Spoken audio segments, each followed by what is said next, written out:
उमर अब्दुल्ला साहब से ये कहनी है कि अब तो आप सरकार चला ही रहे हैं, हमारी बेस्ट विशेज़ आपके साथ हैं, लेकिन इतनी गुजारिश करने का हमें इख्तियार दीजिए, मौका दीजिए कि जिन इश्यूज़ को लेकर आपको मैंडेट मिला उन इश्यूज़ को भूलिएगा नहीं,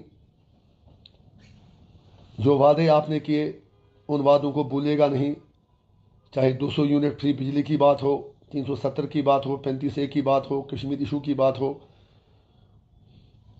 राशन की बात हो, 1 लाख नौकरियां देने की बात हो। हम उम्मीद रखेंगे कि आप अपने वादे पूरे करेंगे। वी कैन अंडरस्टैंड कि आप सारा कुछ एक ही दिन में नहीं कर सकते, लेकिन जहां आप अच्छा करेंगे, मैं आपको यकीन से कहता हूं, मेरी मौजूदगी या गैर मौजूदगी में, चाहे हमारा एक MLA है, चाहे जितने हमारे DDC मेंबरान हैं, हमारे पार्टी के जो कैडर्स हैं, वो आपका भरपूर सपोर्ट करेंगे अगर आप लोगों के लिए, कश्मीरियों के लिए, जम्मू कश्मीर के लोगों के लिए कुछ अच्छा करना चाहेंगे। सियासत का मकसद बहरहाल इबादत ही है, सियासत का मकसद लोगों की खिदमत करना है।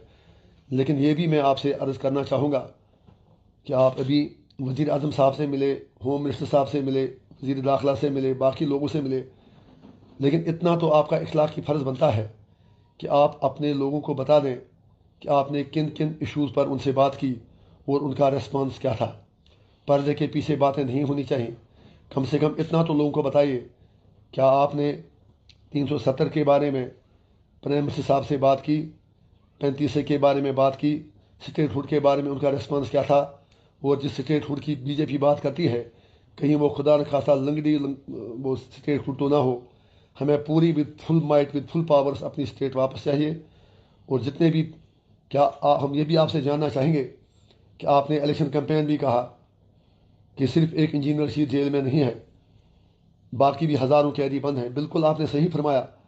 और मैं उमर अब्दुल्ला साहब से बड़े अदब के साथ, विद ऑल हम्बलनेस, कहना चाहूँगा कि लोग आपसे सुनने के लिए बेकरार और बेताब हैं कि आपने सियासी कैदियों, जवानों, तिहाड़ में पड़ी हमारी बेटियों बहनों की रिहाई के बारे में क्या वज़ीर आज़म, वज़ीर दाखिला और बाकी लोगों से बात की?